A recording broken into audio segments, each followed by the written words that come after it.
morning guys, and today is Tuesday, December 12, and it's 9:29 ng umaga.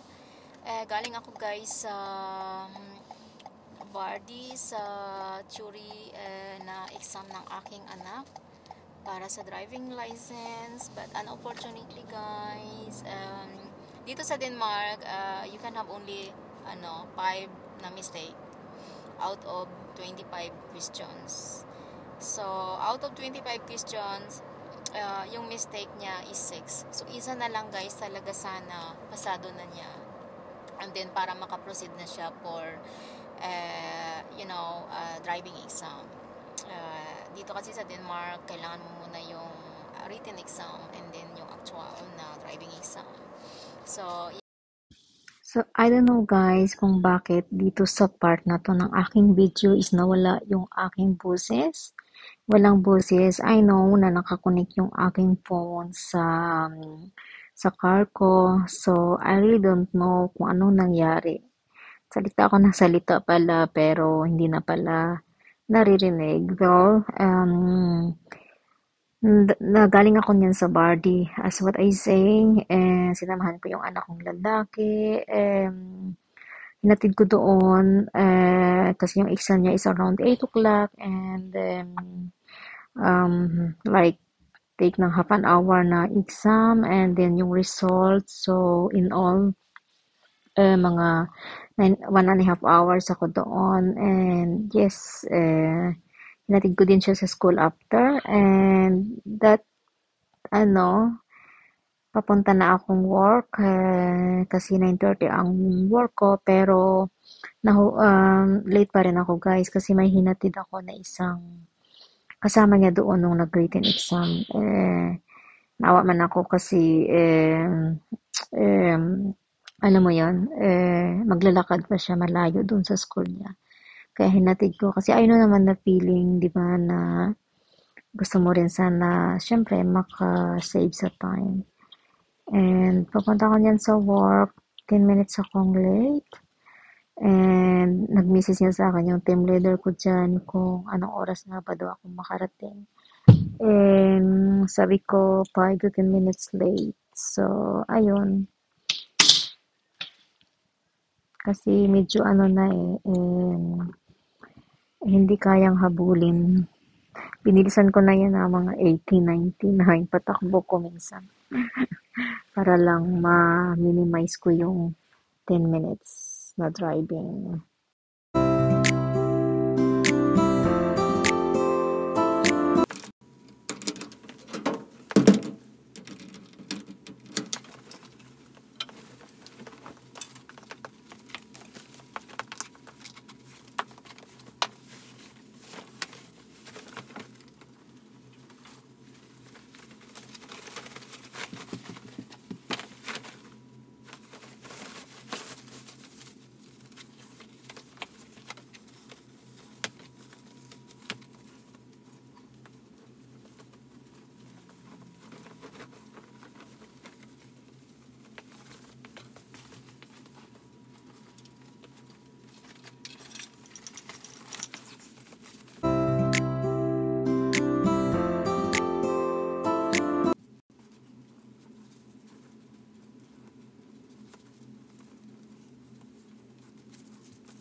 Tapos na akong mag-work guys. It's 4 o'clock na ng hapon.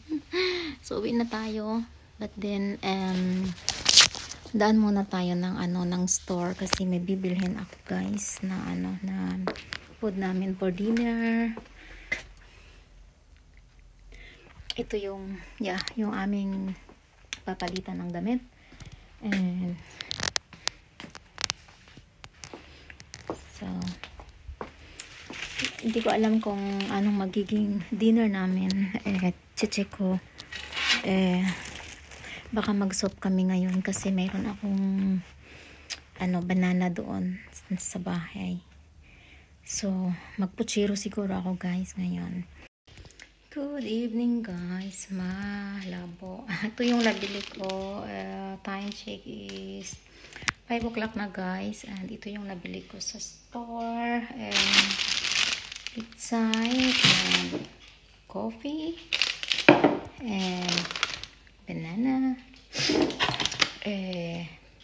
Fish sauce. Green beans. Carbonara. Chicken fillet, mac and cheese, parang chorizo pala, and tomato, and for cleansing, and garlic bread. Napanalunan ko protein, 2 protein, and ito sweet potato, and bili ako sa drugstore na ito pag sumakit yung mga buto-buto Voltaren, and D vitamina sa anak kong babae, and magnesium sa kanya din, and akin gamot ko sa high blood, and bumili rin ako nitong natural lang siya. So ayun guys, lubat ako, mag-charge muna ako. So nagluluto ako ngayon guys ng chicken chiro ba tawag dyan? So ayan, itong banana na ko siya na fry konti hanggang sa mag-brown, and na-fry ko rin yung potato, pero hinaluan ko siya guys ng sweet potato. Hinaluan ko ng sweet potato. So ito, ipa-brown lang natin. Konti itong chicken. Kasi mas more on chicken kami dahil ayaw ng mga bata yung pork or kung ano man meat dyan. Ang gusto lang nila is yung chicken, ayaw nila ng iba. And dinahaluan ko rin siya nito, syempre. So yeah, maarte na sila sa food. Ayaw lang nila ng ang pork daw kasi yung pinakamadumi meat sa lahat ng meat. So pa-brown lang natin sa konti. And then ilalagay ko yung ito pala, ilalagay ko yung ibang klaseng yung cabbage tsaka itong string beans ilalagay ko. And after kong ilagay, isusunod ko yung potato na yun tsaka banana. Yung last ko is yung pizza.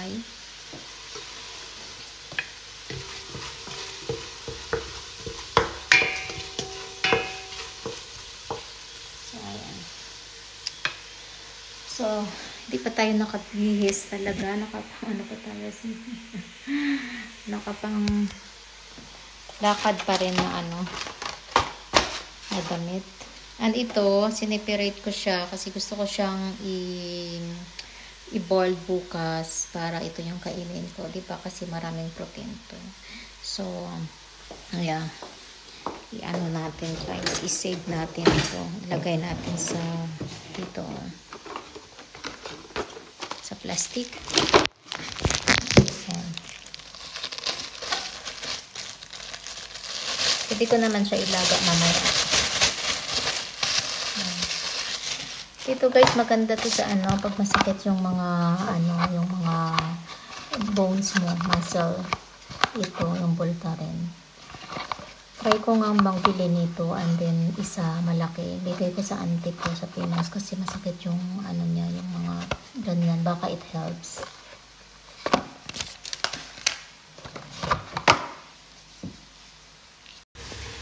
So, ito guys, yung chicken, nilagyan ko na ng konting fish sauce and yung tomato sauce. So, yan na siya. Lalagyan ko siya ng water na.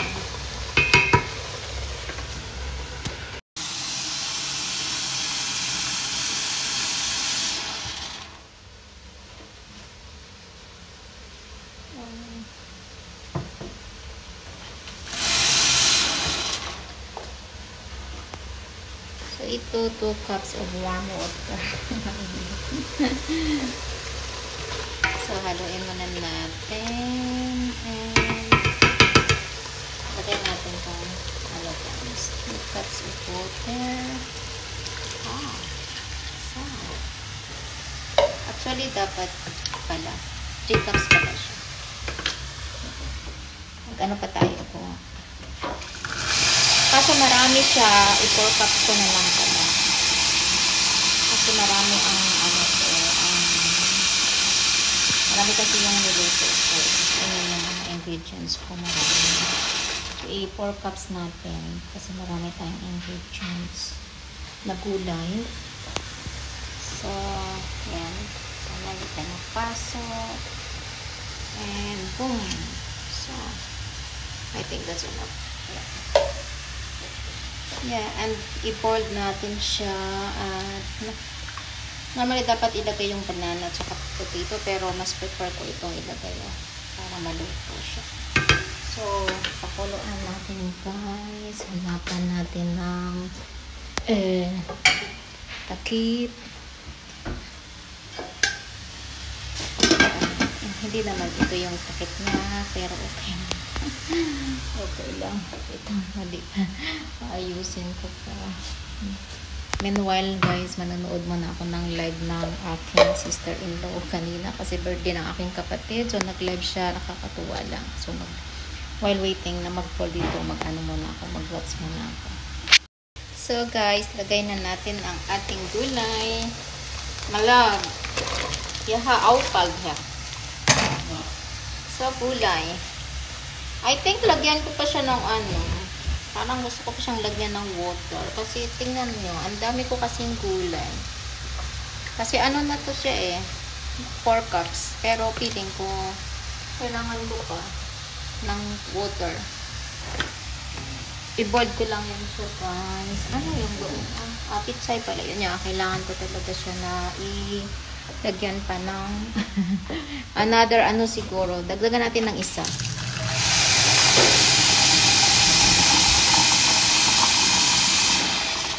Yeah, so it's total na 5 cups na siya. Pero I think magsi 6 cups na kasi maraming gulay. Maraming gulay kundi chicken.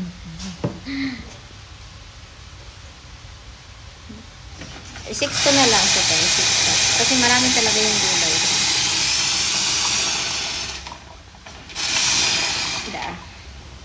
I think this is enough. Yeah. Tama na talaga siya. So, ilagay ko na, tikman ko na lang siya mamaya. I-boil ko siya ulit. And, nasaan yung takip ko. And then, ilagay ko na yung, potato, banana, and, yan lang naman. Lagayin muna natin ito. Siya machine. Yan.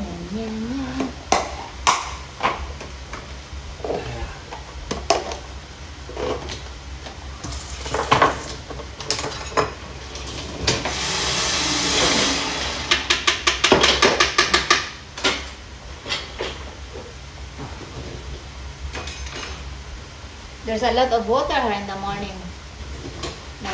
Hvorhen? I næsten glad. Er det galt igen nu? Ja, hele vejen. Ja, man skal sådan set holde øje med en hver aften. Nej, det er fordi, at den her, det er ikke vasket. Det er bare... Det Ja, man skal kigge hver aften, hvor man skal tømme den. Det er lidt irriterende. Det er sådan her. Bus! Tak. Ang mangla doon. Itong malalaki ko. Ja, det duer. Så en tus.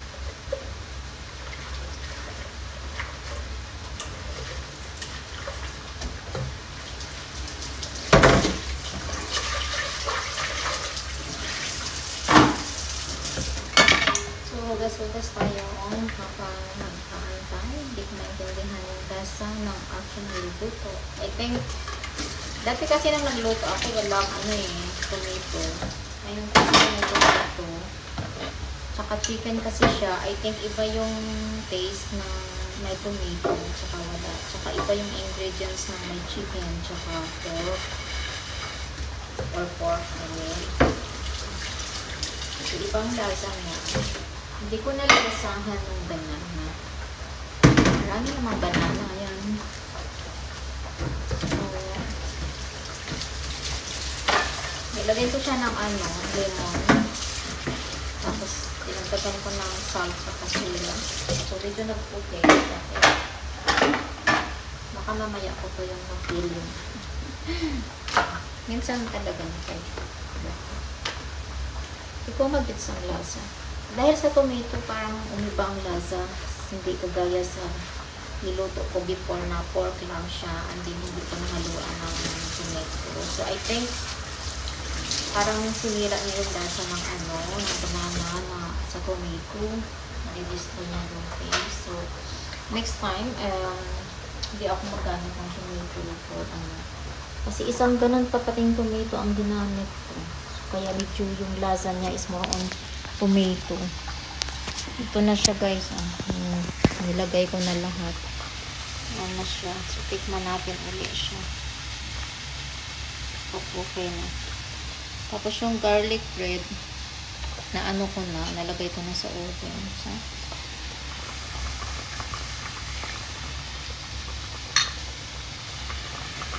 nag-okay naman na siya. Okay na siya. Pero, iba talaga yung taste pag pork lang and yung banana at saka umangit ang lasa sa tomato. Kaya nilagyan ko siya ulit ng water para matanggal itong maraming tomato. Tomato ang nakakasira. Siguro kasi na parami rin talaga ang lagay ko ng tomato. Yun lang yun. Yun lang yung reason. Sarap naman siguro to kung hindi. Nakuha ko naman siguro ang lasa kung walang tomato to. Pero kaya rin naman. Okay naman na ata. Tapos so, 8 minutes. Hinaan ko lang itong apoy. So, in 8 minutes, matatapos na yung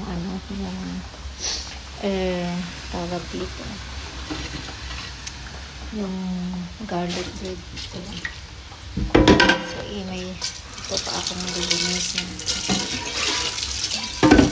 Saka, ito. Mamaya na yan after kain. Yes. So, mas linisan lang muna natin ito.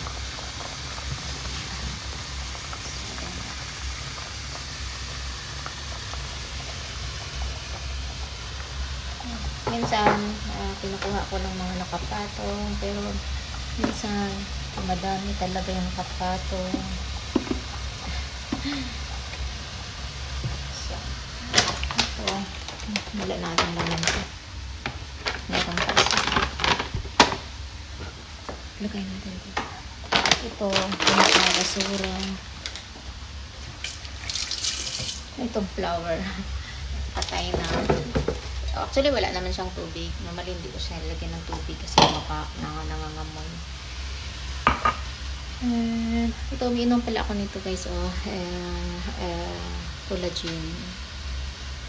Kasi dito, nakatanda na tayo. Kailangan may collagen. Collagen. Collagen pala. So, isa na lang po siya. Yung pang coffee ko. Pero nagbili ako ng ito, iyan ko na siya. Ng kanina ng coffee.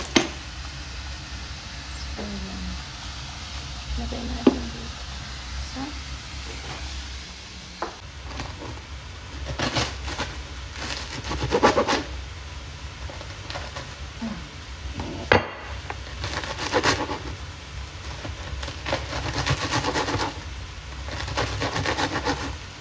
tayo ng breakfast.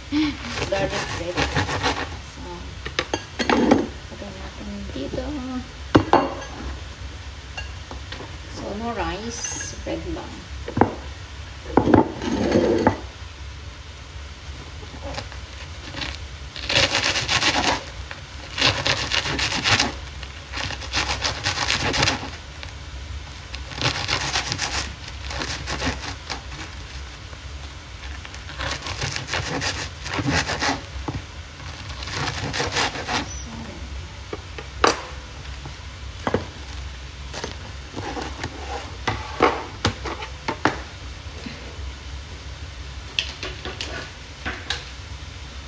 So, ready na tayo. So, ito na siya guys. Ang aming i-ano sa doon sa soap. So,